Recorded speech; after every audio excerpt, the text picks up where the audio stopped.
बोध गया में। और आप ये भी जान लो, बोध गया दुनिया में दूसरा कहीं नहीं है।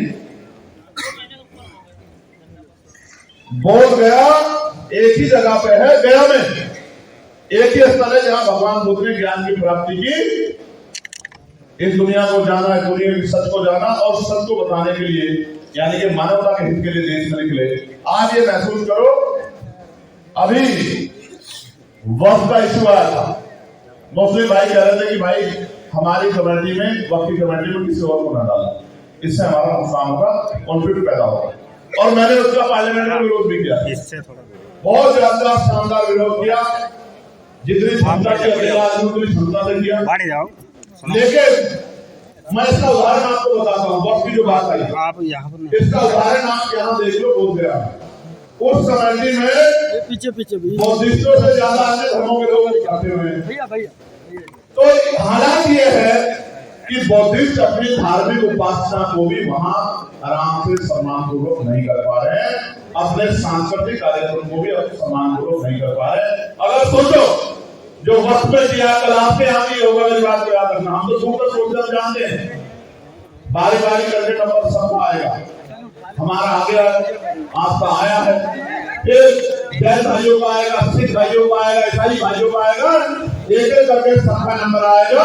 और अगर हम चुप बैठे रहे, समाज का पढ़ाई का बुद्धिजीवी का चुप बैठा रहा, तो याद रखना वो दिन दूर नहीं है कि देश में आप अपने महापुरुषों का नाम भी ईमानदारी से ले पाओगे, वो दिन भी देश में दूर नहीं है, इस बात को भी आप याद रखें।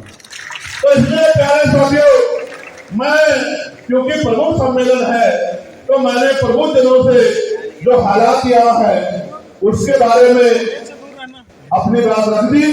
लेकिन मैं आपसे भी कुछ चाहता हूं, आप ये बताओ कि आप इस गरीबी, बेबसी, लाचारी के जीवन में खुश हैं? नहीं, ऐसे नहीं, जोर से बताओ, मुझे आवाज है कि आप खुश हैं। मुझे तो यही सुनाई है, खुश। जोर से बताओ, खुश हो या दुखी हो?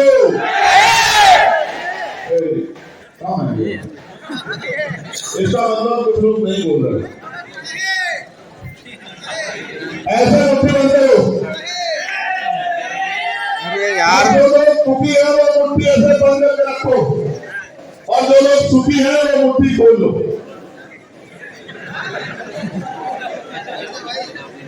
अब इस मुट्ठी के आधार पर मैं कह सकता हूं कि दुखी लोगों की संख्या ज्यादा। नीचे करो हाथ।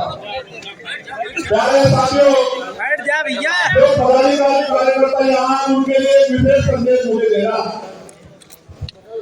मुझे थोड़ी बात कर रहे थे तो कह रहे थे कार्यकर्ता किसी भी संगठन की रीढ़ होगा।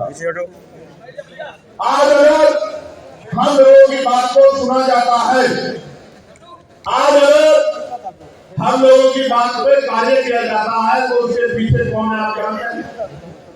उसके पीछे आप सब लोग हमारे, आपकी शक्ति से, क्योंकि लोकतंत्र में लाठियां नहीं गिरती, सब गिरे जाते हैं, आपकी शक्ति से सब लोगों को हमारी बात को मानने के लिए मजबूर होना। खुशी से नहीं कोई मानता, लेकिन आप मुझे बताओ प्यारे साथियों, क्या हम जब लोकतंत्र में हम समझदार हो गए हैं, तो क्या हमें अपनी राजनीतिक ताकत बनानी चाहिए? बनानी चाहिए, बनानी चाहिए।